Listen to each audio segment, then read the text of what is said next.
So the last talk of the session is entitled Leakage Assessment Methodology, a clear roadmap for side channel evaluations. This is a joint work by Tobias Schneider and Amir Morali, and Tobias will be giving the talk. Okay, yeah, thank you for the introduction.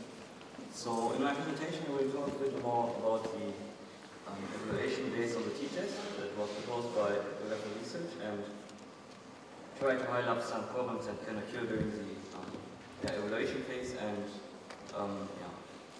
propose some optimizations for the computation. So let's start with some motivation. So if you have like a chip where you run some crypto, and as you all know, it is probably secure against traditional cryptanalysis, but because of some physical characteristics like the power consumption, you can still attack it and recover the key.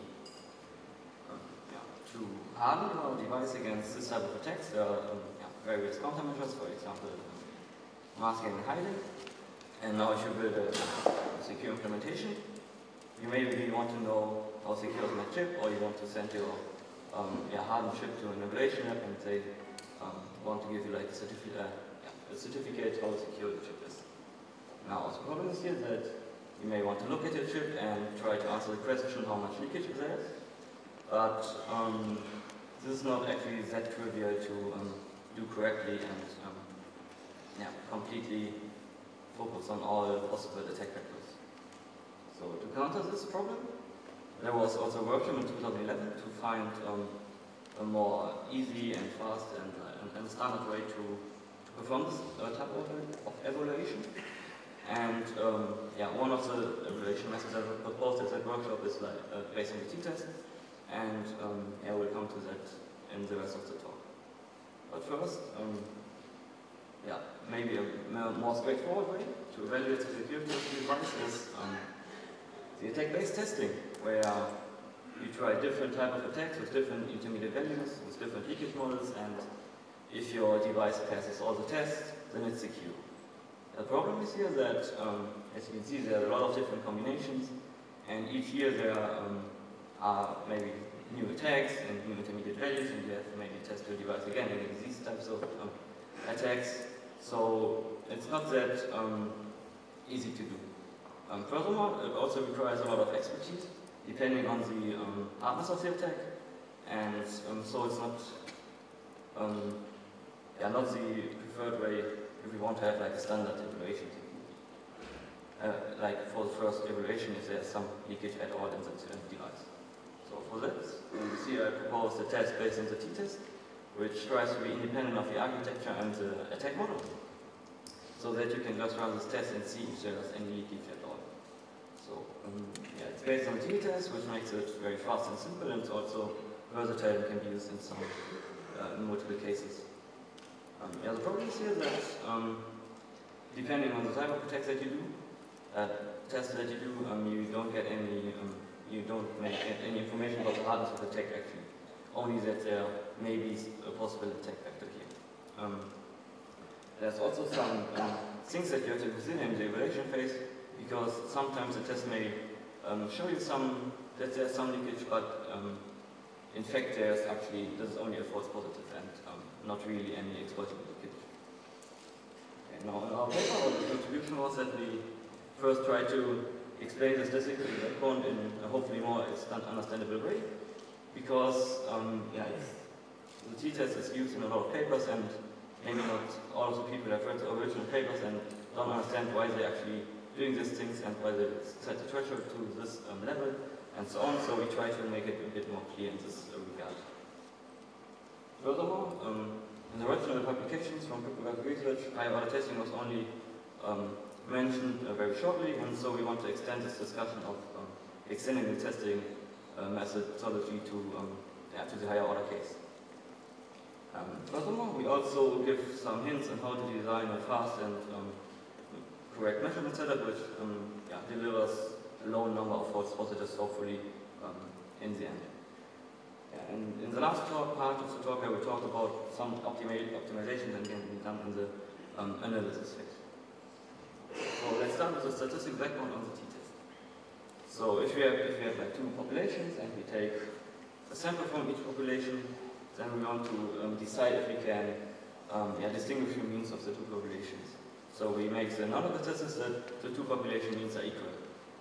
Now we want to have like some confidence if this null hypothesis is actually correct or if we have to reject it. So for this, we perform the t-test in a way that we take the both samples, we compute the sample mean and the sample variance, and take the sample size. And based on these three parameters, we can compute, for one, the degree of freedom and the t-statistic very easily. So if the sample variance and sample size are somewhat equal to each other for both sample sets, then the degree of freedom is somewhat proportional to the complete number of measurements that you have later in the testing methodology. So this is important that based on these degrees of freedom and the t-test statistic, you can then just compute a p-value, and this p-value gives you some information about the probability to accept the null hypothesis. So in fact, if we have like a small kind of p-value, this gives us evidence to reject the null hypothesis, which means that the two means of the two samples are can be distinguished or are not equal in this case. Okay, now in the actual testing methodology, we later won't be computing as a degrees of freedom as a p-value, but just usually only estimate the t-value and then compare this t-value to a threshold of 4.5.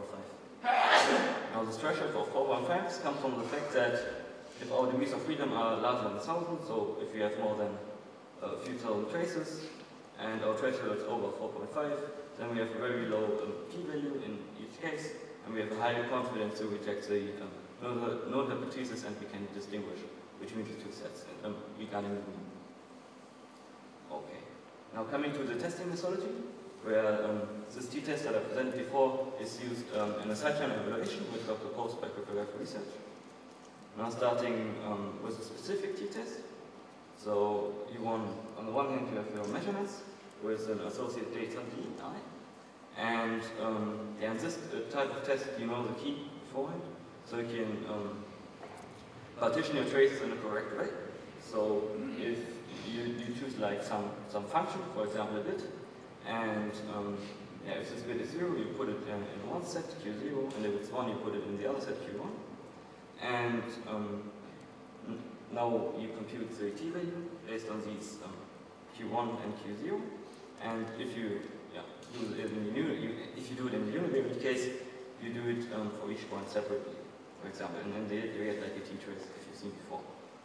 Now, for this type of test, if the t-trace actually exceeds the threshold at some points, then we can normally conclude that the DPA will be probable with this type of model because it's just similar to the difference of means that we compute with the t-test. Okay. Now, obviously, this test depends on the function that you choose to distribute the traces, and as you know, there are a lot of different functions that you can choose. For example, bitewise or different functions that you want to use. So we have like the same problems that we have with the attack-based approach, that we can test a lot of different intermediate values and a lot of different functions. But in this case, we only have to do the t-test and not different types of distinguishers later on. Okay. To complementary this fact that this test is also very complex depending on how you evaluate the stuff. CI also proposed a non-specific test. I think where the fixed or the firm t-test is the most popular subtype of that. In this case, we try to avoid being dependent on any intermediate value or model, and try to just detect any possible leakage that there is in the model.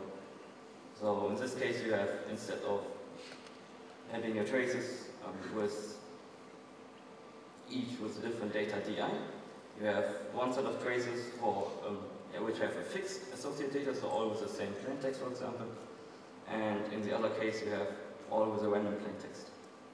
And with these two sets of traces, you try to detect any possible leakage that there is. In this case. Unfortunately, for this test, if the t-trace is over the threshold, it doesn't actually mean that in every case, it doesn't actually mean that there is also some leakage, because it could also be that there are some effects that result in having the T-trace over the threshold. So it is recommended to repeat this test with different fixed values. So there's also another type of non-specific test, which is a semi-fixed resonant t-test. In this case, instead of having one fixed associated data D, you have a set of associated data, which all lead to the same, which all lead to a similar, maybe fixed, somewhat fixed state inside the cipher. So this can help to reduce some of the problems that the fixed resonant test has. Okay. Now coming to the higher order testing. So what I told you in the past, past slides, was only for like first order univariate test. Now I will talk a bit more how this can be extended to the higher orders.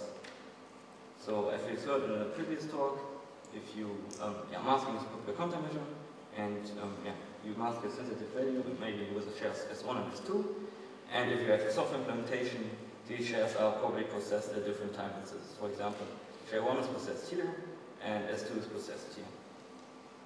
So if we just perform a univariate first order test, we won't see any leakage if the masking scheme is correctly implemented.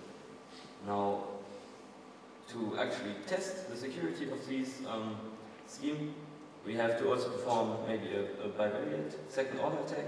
In this case, we have to combine the leakage of the different time points in time first. And what we use in the rest of the papers is a popular standard product. We just make the points first mean free and then multiply them together. Now, for the multivariate testing, it's also important that finding the point of interest is also important, because otherwise you have a really high complexity to perform the test at each combination of the test points. Now, in some hardware designs where the shares are processed in parallel, because you maybe want to have a high throughput. In this case, we don't have the problem of finding the point of interest first, because now we can just combine them in the same way. We just multiply the same point with each other. So for the second order test, we compare the variances, and in general, we compare to the power of D traces. So also in some cases, you can also standardize them first before taking to the power of D. Okay, now coming to actually how the test is performed in practice. So is this our measurement setup? As you all know, we have like a PC, a control device, and a target device, which is then measured by the oscilloscope.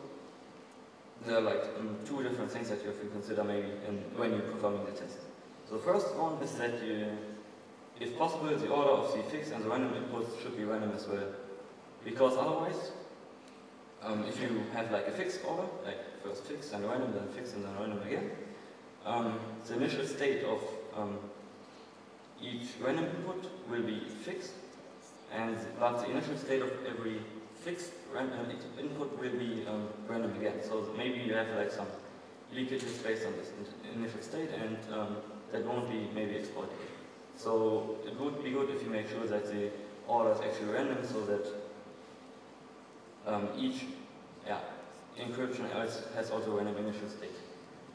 And the second point is that if you have some communication between the control and the target device, if possible, you would like to have that this communication here is also masked. Because otherwise you may have some leakage considering the plain text or the cipher text, as you can see in this first case study that we did on a microcontroller with the implementation for the GPA contest 4.2, which is an AES with masking and shuffling. So in this case, we performed the first order test, but had no shared communication. And as you can see, it's the start of the trace. There's a really large peak, but this is just a leakage associated to the unmasked plain text. So if we ignore this, I'll just skip it and just zoom in on the two different rounds, on the first and the second round. We actually see that there are some smaller peaks, but these peaks are still over the threshold. So even though so apply a low entry masking scheme and shuffling, we still have some detectable first order leakage. But even though we have the detectable first order leakage, we still don't know how to build an attack based on this. Okay, so now in the second case study, which is based on an implementation that was proposed by Oscar Ray Powers at the start of this year, we looked at a second order threshold implementation of an NLF is there, and since this is a second order threshold computation, we expect it to be secure in the first and the second order. But as Ricard has noted, the security is only valid in the univariate case. So if we perform a t-test in the first and second order in the univariate case, you actually see that there's no detectable leakage. I think it was 2 million traces in this case. It was not that many, but still we don't have any detectable leakage. And as you see, we also have like a shared communication between the devices. So we also don't have any immediate leak at the start. Okay, now we did also the test in the 5th order, and as you can see, we have like some leakage, but this is expected as the security proofs only relate to the first and the second order. But as Ricard has noted, if we perform a second order bivariate attack, we actually have some leakage in this case. So we, with this evaluation method, we practically shown that the second order threshold notation is actually only secure in the univariate case. Okay. Now, after we have covered the measurement phase, I will also talk a bit about the efficient computation in the analysis phase. So, in the classical approach, you would probably first do your measurement phase, where you collect the traces, T0, and then the next one, and then how many you want. And after this phase is complete, you put it in the analysis phase, where you perform the t-test, and you get sample data. So now in the analysis phase, you perform you complete the t-test, and as a reminder, you have to compute the sample mean and the sample variance. Now, if you do that in a straightforward way without thinking about it, you will probably just take your traces, load them, each of them into RAM, go over them, and compute the mean in the first case, like in the first pass. Then you do a second pass, because computing the sample variance on the first look requires the sample mean. So in the first pass you compute the mean, and in the second you compute the sample variance, and now you have all the parameters for the first order t-test. But if you also want to do a higher order t-test, you may want to do the pre-processing first, or some other type of stuff. So you may also need a third pass. So this approach obviously has some drawbacks. So the first one is that your measurement phase has to complete, because you have to go over them multiple times. And because you go over them multiple times, they all have to be stored at one point or over a long period of time. And this going over the multiple times is also not very efficient, because you normally don't have enough RAM to load all of them into the memory. So this is really not very efficient. So the better solution to this that we looked in our paper is the so-called incremental computation. Now, the main idea of this incremental computation is that you, instead of waiting until you have all the traces, you update some intermediate values for each new trace.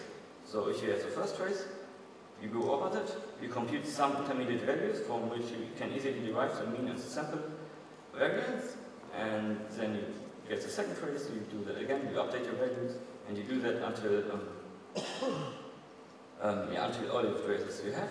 And depending on what kind of test you want, you have to maybe compute a lot of different intermediate values, but still you have the advantages that this can be run in parallel to the measurement phase. So if your testing is fast, then you may have the result of your test as soon as the measurement phase is completed.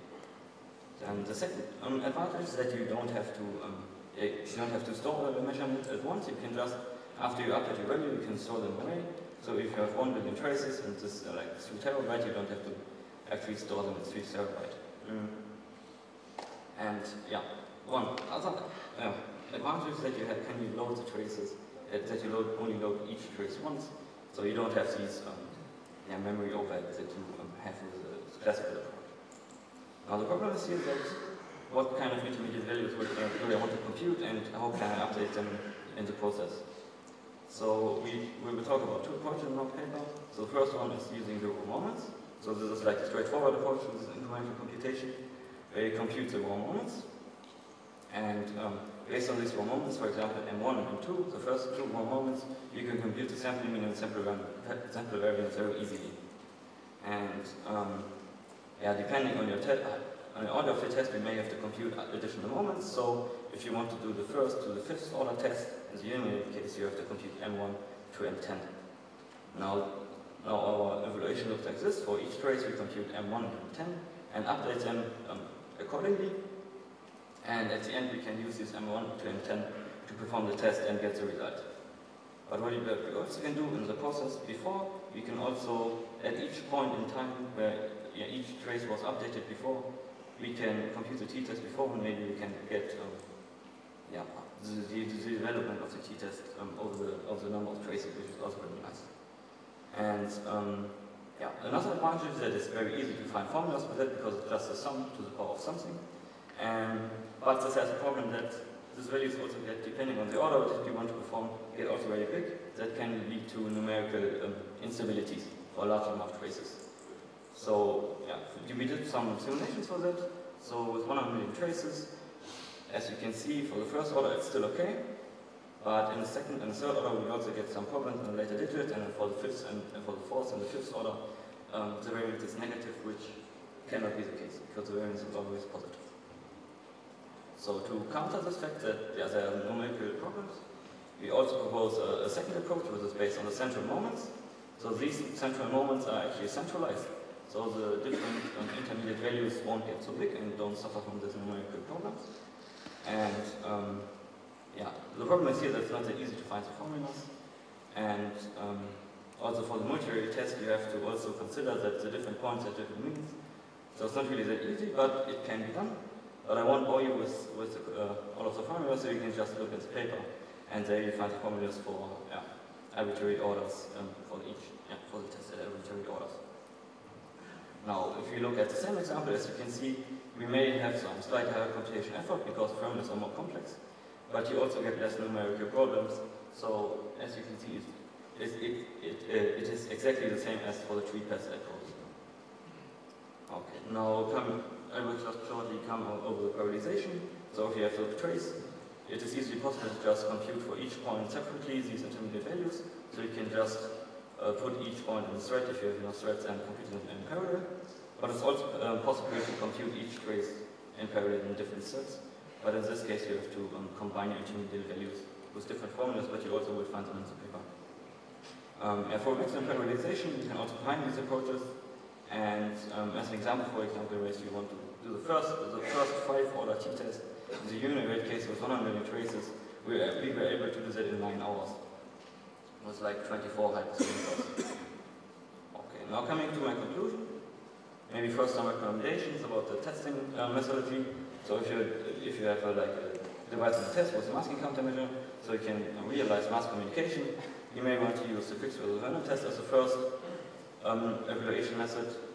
If you have a hiding countermeasure, so you can't do the mask communication, it may be recommended that you use the semi-fixed versus random test, because in this case you also don't have this peak at the start. And if you have no countermeasures or want to identify some possible targets for your attack, you can use a specific t-test in this case.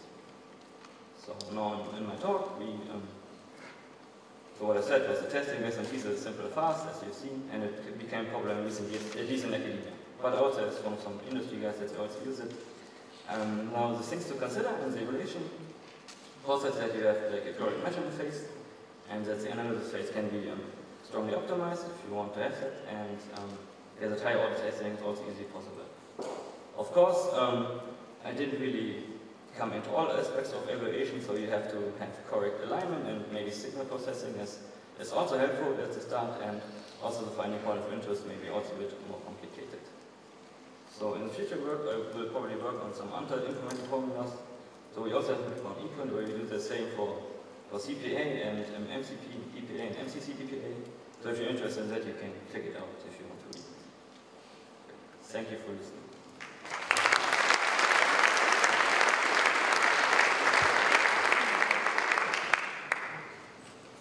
Thank you. Any question?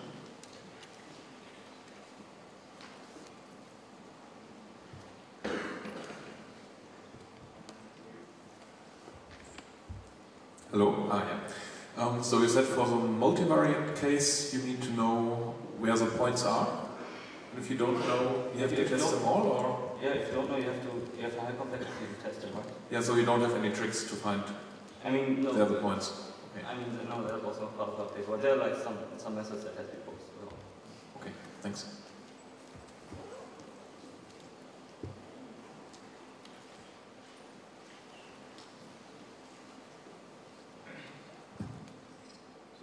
Thanks for the talk. I think I have one general question which is related to the previous one. Like, if you see the previous talk, you see that the most powerful attack is highly univariate. And I guess in the future more and more we are going to see that. So, I mean, usually when you see TVLA, people speak about false positives, but what about false negatives? Right? If the most powerful attacks is this type of attack, how would you deal with it? And the second question is more technical. The point is, if the goal is to detect very fast, at the moment you do this t-test between a fixed class and a random class. Why don't you do fixed class versus fixed class? So two fixed plain text, because if you do that, your signal, on average, will be multiplied by 2. And any algorithmic noise that you will have in the random class will be removed. So on average, you should have better signal, less noise. And I mean, as soon as the number of cycles that you have in the implementation is comparable to your number of intermediates, you can only gain. Okay, so what was the first question? Sorry. First question is what about false negatives when the best attack is highly multivariate?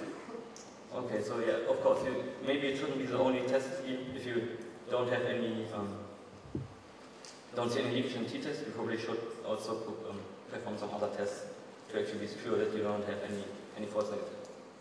And the second one was that why you don't do fixed versus fixed, right? Okay, I mean, okay, so we didn't propose a test, so we just looked at what CI wrote in the paper. But yeah, I understand what you mean, that if you have two fixed versus fixed, the one mean maybe further away, right? Right, so on average, if you take the Hamming weight example, in fixed versus random, you will, the good cases are distinguished between 4 and 8 or 4 and 0. And you could have 8 versus 8. So on average, you gain on that, but also the random class anyway has algorithmic noise, which means in any hardware implementation, it will have a big impact. Okay. Yeah, that maybe, yeah, that could be helpful. I mean, we didn't evaluate it, but I mean, is there some paper on that, or do you have something on that? Okay.